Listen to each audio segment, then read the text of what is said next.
શું કે બચ્ચા પાર્ટી મજામાં?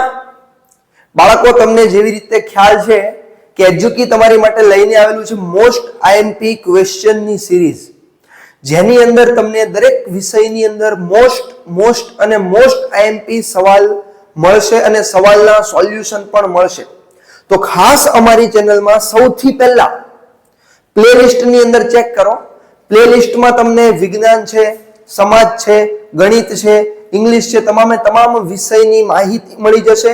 તેની અંદર એક નવી પ્લેલિસ્ટ ઓપન થઈ ગઈ છે, જેની અંદર 4 ગુણના, 3 ગુણના અને 2 ગુણના આવી રીતના અલગ અલગ ગુણના પ્રશ્નો, મોસ્ટ આઈએમપી પ્રશ્નોની તમને સિરીઝ મળી જશે. તો ખાસ અત્યારે જ પ્લેલિસ્ટ ચેક કરી લેજો. આ ઉપરાંત તમે આગળનો વિડીયો જોઈ લીધો હશે, જેની અંદર તમને મોસ્ટ આઈએમપી 4 ગુણના પ્રશ્નની ઇન્ફોર્મેશન આપવામાં આવેલી હતી. તો આજે આપણે સ્ટાર્ટ કરીએ 4 ગુણના પ્રશ્નની સિરીઝ. ચાલો, શું છે આજનો પ્રશ્ન બાળકો? આજનો પ્રશ્ન છે ચેપ્ટર નંબર 2 નો, દૈનિક જીવનમાં પીએચ નું મહત્વ સમજાવો. આપણા રોજિંદા જીવનની અંદર સર પીએચ નું મહત્વ શું છે? રોજિંદા જીવનમાં પીએચ ક્યાં મહત્વરૂપ છે, ક્યાં અગત્યનો ફાળો ભજવે છે? સૌથી પહેલા દૈનિક જીવનમાં પીએચ નું મહત્વ નીચે પ્રમાણે છે. પહેલું, સજીવના અસ્તિત્વમાં પીએચ નું મહત્વ. કહેવા શું માંગે છે કે આપણા અસ્તિત્વ માટે, આપણા જીવન માટે પીએચ નું મહત્વ. હવે આપણા જીવનમાં પીએચ શું મહત્વનો ફાળો આપે છે? જોજો, માનવ શરીરની પીએચ કેટલી છે? 7 થી લઈને 7.8 ની વચ્ચે, બરાબર છે. આ મર્યાદામાં કાર્ય કરે છે. સજીવો માત્ર પીએચ ના મર્યાદિત ફેરફારમાં ટકી શકે છે. તમને એવું કહેવા માંગે છે કે આપણા શરીરની પીએચ હોય છે 7 થી 7.8, બરાબર છે. જો આપણા શરીરની પીએચ 7 કરતા ઓછી થઈ તોય લોચો, અને 7.8 કરતા વધી ગઈ તોય લોચો સાલો. તો કહેવાનો મતલબ શું છે કે આપણા બોડીની પીએચ જો 7 થી લઈને 7.8 ની વચ્ચે જળવાયેલી રહે તો જ એનો મતલબ એમ થાય કે આપણા શરીરની અંદર થતી તમામે તમામ ચયાપચયિક ક્રિયાઓ, તમામે તમામ પ્રકારના કાર્યો સ્વસ્થ રીતે થશે. પણ જો પીએચ 7 કરતા ડાઉન ગઈ, એટલે કે એસિડિક થઈ ગઈ, તો લોચો લાગશે. આપણા શરીરની દેહધાર્મિક ક્રિયાઓ છે ખોરવાઈ જશે. આ ઉપરાંત પીએચ જો 7.8 કરતા વધી ગઈ, એટલે કે બેઝિક થઈ ગઈ, તો પણ લોચો લાગશે. એટલે કે આપણા શરીરની દેહધાર્મિક ક્રિયાઓ, તમામે તમામ પ્રકારની ચયાપચયિક ક્રિયાઓ શું થશે? ખોરવાઈ જશે. તો આ એક સૌથી મોટો પ્રશ્ન છે. તો આપણા શરીરની પીએચ 7 થી લઈને 7.8 ની વચ્ચે જ રહેવી પડે તો જ આપણે સ્વસ્થ રીતે કાર્ય કરી શકીશું. જ્યારે વરસાદી પાણીની પીએચ કેટલી છે? 5.6. યાદ રાખજો, ગુણમાં પૂછાય.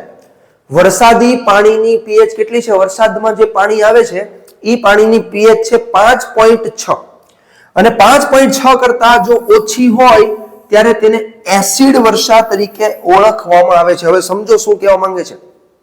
આપણા વરસાદમાં જે પાણી આવે છે એની પીએચ છે 5.6, પણ જો વરસાદના પાણીની પીએચ 5.6 કરતા ડાઉન ગઈ, ઓછી થઈ, તો એને એસિડ વર્ષા કહેવાય.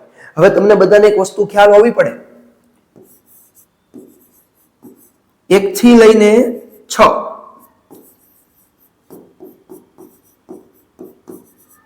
આ એસિડિક છે, બરાબર. 8 થી લઈને 14 આ બેઝિક છે, અને 7 તટસ્થ છે. પીએચ મીટરની અંદર જો પીએચ નો આંક 1 થી 6 ની અંદર આવે તો એ એસિડિક છે, 8 થી 14 ની અંદર આવે તો એ બેઝિક છે, અને જો 7 આવે તો એ તટસ્થ છે, બરાબર છે. તો એક સ્વાભાવિક વસ્તુ છે કે જો પીએચ 5.6 કરતા ડાઉન ગઈ, તમારા વરસાદના પાણીની પીએચ 5.6 કરતા જો ડાઉન ગઈ, તો એનો મતલબ શું થયો કે તમારું વરસાદનું પાણી હવે એસિડિક બનવા લાગ્યું છે, એસિડિક બની ગયું છે. તો આવા વરસાદને શું કહેવામાં આવે છે? એસિડ વર્ષા કહેવામાં આવે છે. અને તેની અસરો શું થશે ખબર? એસિડ વર્ષાનું પાણી જ્યારે નદીમાં વહે છે ત્યારે તે નદીના પાણીની પીએચ પણ ઘટાડે છે. શું કરે છે? નદીના પાણીની પીએચ પણ ઘટાડે છે. આવી નદીઓમાં જળચર જીવોનું અસ્તિત્વ મુશ્કેલ બને છે. બહુ સ્વાભાવિક વસ્તુ છે. પહેલા હું તમને એસિડ વર્ષાની અસર સમજાવી દઉં. એસિડ વર્ષાને કારણે નદી છે, ઝરણા છે, સરોવર છે, તળાવો છે, એની અંદર જ્યારે આવું એસિડિક પાણી ભળે છે તો સ્વાભાવિક છે કે નદી, ઝરણા, તળાવ, સરોવરનું પાણી પણ એસિડિક બનશે, જેને કારણે પાણીની અંદર વસવાટ કરતા તમામે તમામ સજીવો પોતાનું જીવન નુકસાનીમાં છે, પોતાનું જીવન જોખમાઈ જશે. આ ઉપરાંત પૃથ્વી પર રોડ રસ્તાનું ખવાણ થાય છે, મોટી મોટી બિલ્ડિંગોનું ખવાણ થાય છે. તાજમહેલ જેવા આરસમાંથી બનાવવામાં આવેલા એક અલગ જ પ્રકારના કુદરતી સૌંદર્ય ઉત્પન્ન કરતા સ્થળોનું ખવાણ થશે. તેના પથ્થરો પીળાશ પડવા લાગશે. આવા ઘણા બધા પ્રકારની અસરો, આ ઉપરાંત વનસ્પતિઓની ઉપર પણ, જમીનની ઉપર પણ અસરો ઉત્પન્ન થાય છે. આગળ વધીએ. નંબર 2, જમીનમાં પીએચ નું મહત્વ. સાહેબ, જમીનમાં પીએચ નું શું મહત્વ છે? હમણાં જ કીધું જમીનમાં પણ મહત્વ છે, જમીનને પણ અસર તો થાય. તો સર, જમીનની પીએચ કેટલી છે આપણે ચાલો જાણીએ. વનસ્પતિના તંદુરસ્ત વિકાસ માટે વિશિષ્ટ પીએચ મર્યાદા જરૂરી છે. જો ભાઈ, તમારા વનસ્પતિને જો તમારે ઉગાડવું હોય ને એકદમ સુવ્યવસ્થિત, તો પણ પીએચ મહત્વની છે. વનસ્પતિને ઉગાડવા માટે પણ પીએચ અગત્યનો ફાળો ભજવે છે. એટલે વનસ્પતિ પણ કઈ એમણે નથી ઉગતી. જમીનની જે પીએચ છે ને, એ જમીનની પીએચ વનસ્પતિને મદદ કરે છે. સમજ પડે છે? શું કહે છે આગળ? જે જમીનની પીએચ 6.5 થી લઈને 7.3 ની વચ્ચે હોય તેવી જમીનમાં છોડની વૃદ્ધિ અને વિકાસ સારો થાય છે. એક ગુણનો આઈએમપી ક્વેશ્ચન પૂછાઈ શકે કે જો તમારા જમીનની પીએચ 6.5 થી લઈને 7.3 ની વચ્ચે હોય તો એ શ્રેષ્ઠ જમીન ગણાય પીએચ ની દ્રષ્ટિથી. તો એ શ્રેષ્ઠ પીએચ ધરાવતી જમીન છે કે જેની અંદર તમારી વનસ્પતિનો વિકાસ અને વૃદ્ધિ ખૂબ જ સારી અને ઝડપથી થશે. બરાબર છે? હવે સાંભળજો. આથી ખેડૂત એસિડિક જમીનને તટસ્થ કરવા જમીનની અંદર ક્વિક લાઈન નાખે છે. સાંભળજો. હવે સમજો, જો તમારા જમીનની પીએચ 6.5 કરતા ઘટી ગઈ, એટલે કે તમારી જમીન કેવી બની ગઈ? એસિડિક બની ગઈ. સાંભળજો, હું તમને શું કહેવા માંગુ છું, અહીંયા ફોકસ રાખજો. જો તમારા જમીનની પીએચ 6.5 કરતા ઘટી ગઈ, અને જો 6.5 કરતા ઘટે એટલે તમારી જમીન કેવી બને? એસિડિક બને. અને જો જમીન એસિડિક બને તો તમારી વનસ્પતિનો વૃદ્ધિ અને વિકાસ ન થાય. તો જો તમારે તમારી વનસ્પતિનો વૃદ્ધિ અને વિકાસ કરવો હોય તો તમારે તમારી જમીનની પીએચ જે એસિડિક બની છે ને, એને તટસ્થ બનાવવી પડશે. હવે એસિડ બની છે, એસિડિક બની ગઈ છે, તો એની અંદર તમે સિમ્પલ શું કરો? બેઝિક નાખી દો પદાર્થ. કોઈ પણ બેઝ હોય ને, બેઝ ઉમેરો તો એસિડ અને બેઝની વચ્ચે પ્રક્રિયા થઈને તટસ્થીકરણની પ્રક્રિયા થશે. બરાબર છે? એટલે જમીન લગભગ તટસ્થ જેવી બનવા લાગશે. તો કહેવાનો મતલબ શું છે? જો તમારી જમીન એસિડિક બને તો એની અંદર તમે ક્વિક લાઇમ CaO નામનો પદાર્થ ઉમેરી શકો છો, જે એક પ્રકારનો બેઝ પદાર્થ છે. અને જો તમારા જમીનની પીએચ 7.3 કરતા વધી ગઈ તો તમારી જમીન કેવી બની જશે? બેઝિક બની જશે. અને જો બાળકો તમારી જમીન બેઝિક બને તો એને તમારે તટસ્થ કરવા માટે થોડુંક એવું એસિડ ઉમેરવું પડે.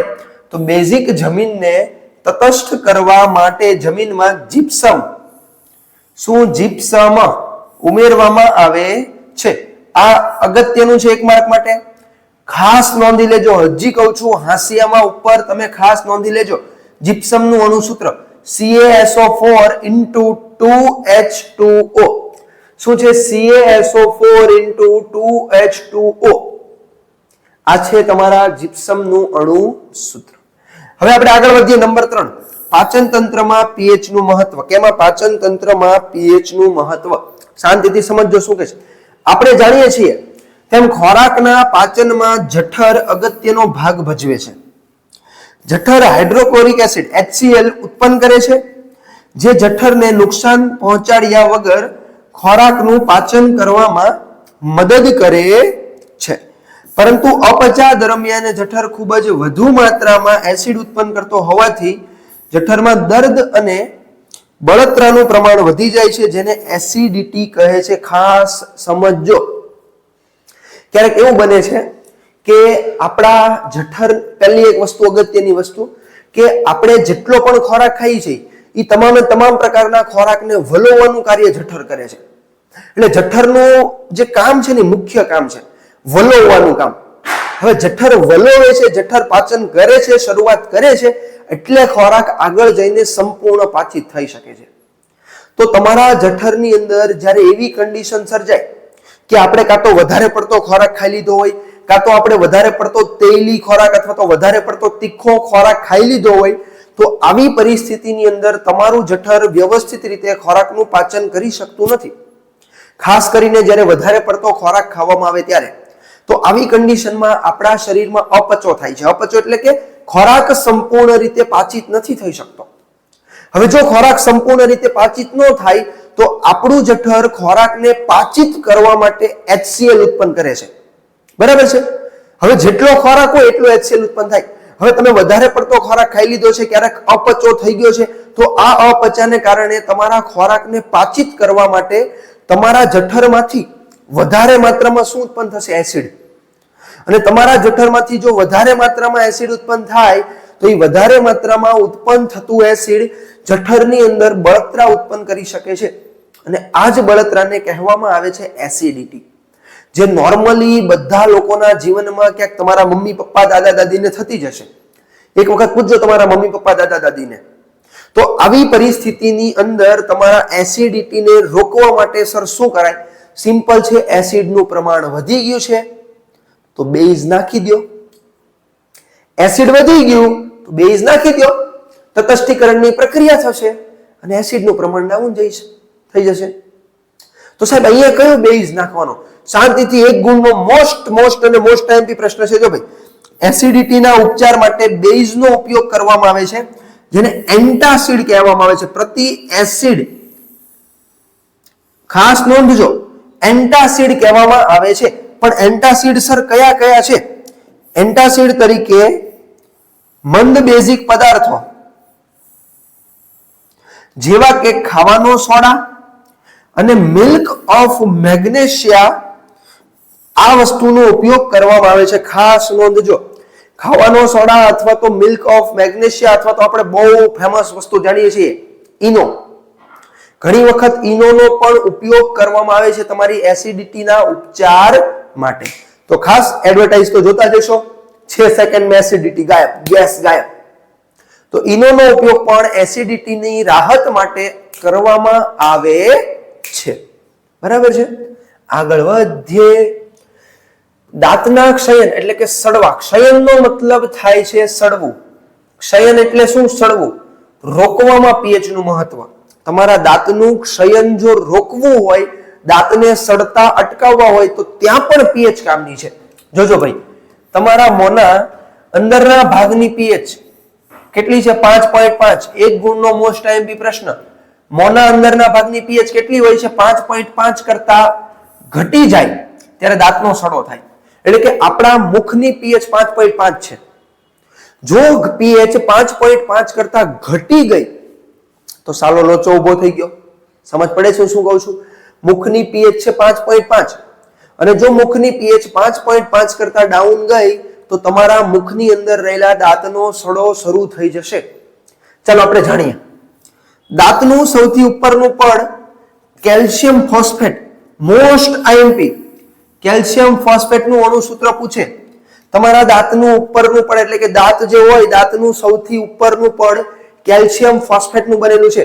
Ca3PO4 ટ્વાઇસ, આ યાદ રાખજો, Ca3PO4 ટ્વાઇસ જેવા કઠિન પદાર્થોનું બનેલું હોય છે.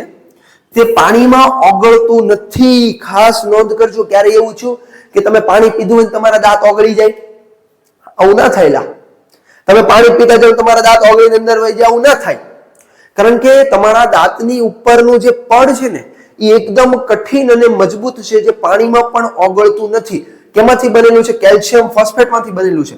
પરંતુ તમારા મોંની અંદરની પીએચ 5.5 કરતા ઘટી જાય ત્યારે તે પડ ખવાવા લાગે છે, જેને દાંતનું ક્ષયન થયું તેમ કહેવામાં આવે છે. આવું થવાનું કારણ જાણો પહેલા. ચાલો, મોંની અંદર હાજર રહેલા બેક્ટેરિયા જમ્યા પછી મોંમાં બાકી રહી ગયેલા પદાર્થ એટલે કે ખોરાકના કણો અને શર્કરાના વિઘટનથી એસિડ ઉત્પન્ન કરે છે, જે દાંતના ક્ષયન માટે જવાબદાર છે. હું તમને એક વસ્તુ ખાસ કહું. તમે લોકોએ ઘણી વખત એવું સાંભળ્યું હશે કે વધારે પડતી ચોકલેટ ખાવાને કારણે દાંત સડી જાય. આ રાઈટ વાત છે, આમાં કોઈ પણ શંકા નથી, કોઈ જગ્યા પર શંકાને સ્થાન નથી. એનું કારણ હું તમને કહું. તમારે ચોકલેટ ખાવી છે છતાં દાંત નથી સડાવવા, તો એનો પણ હું તમને ઉપચાર આપું છું, સાંભળજો. હવે થાય છે કેવું કે આપણે ચોકલેટ ખાઈએ એટલે ચોકલેટના કણો ક્યાંક ને ક્યાંક દાંતમાં ફસાઈ જાય, બરાબર છે. હવે આપણે દાંતની યોગ્ય સફાઈ ન કરીએ એટલે ચોકલેટની અંદર સિમ્પલ વસ્તુ છે કે એની અંદર ગ્લુકોઝ, શર્કરા હોવાની જ છે. ગ્લુકોઝ એક પ્રકારની શર્કરા છે, શર્કરા હોવાની જ છે. હવે શર્કરા આપણા દાંતમાં ને દાંતમાં ફસાઈ રહે અને આપણા મુખની અંદર અમુક પ્રકારના બેક્ટેરિયાઓ હોય. હવે આ બેક્ટેરિયાઓ શર્કરાનું શું કરે છે ખબર? વિઘટન કરે છે. અને શર્કરાનું વિઘટન કરીને આપણા મુખની અંદર એસિડ ઉત્પન્ન કરી દે. હવે વિચારો, ઓલરેડી તમારા મુખની પીએચ તમને કહી દીધી છે 5.5, બરાબર છે. હવે એસિડ ઓલરેડી ઉત્પન્ન, એસિડિક છે જ મોઢું થોડું ઘણું, 5.5 એટલે એસિડિક જ છે. પણ હવે વધારે પાછું એસિડ ઉત્પન્ન થયું, સમજો. હવે તમારા બેક્ટેરિયાએ શર્કરાનું વિઘટન કરી નાખ્યું અને વધારે માત્રામાં એસિડ ઉત્પન્ન કર્યું.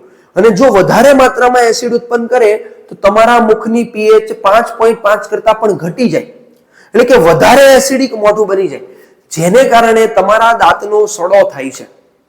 પણ જો આવું તમારે ન કરવું હોય તો ટૂથપેસ્ટની મદદથી તમારે રેગ્યુલરલી કોઈ પણ વખતે ખાધા પછી બ્રશ કરી લેવી. ખાસ કરીને રાત્રે સૂતા પહેલા બ્રશ કરવી બહુ જરૂરી છે. સવારે તો જરૂરી જ છે, પણ રાત્રે તમે સૂવો તેની પહેલા બ્રશ કરવી બહુ એટલે બહુ જ અગત્યની છે. જેટલી પણ જગ્યા પર કંઈક ને કંઈક ફસાઈ ગયેલું હશે એ બધી જ વસ્તુ રિમૂવ થઈ જશે.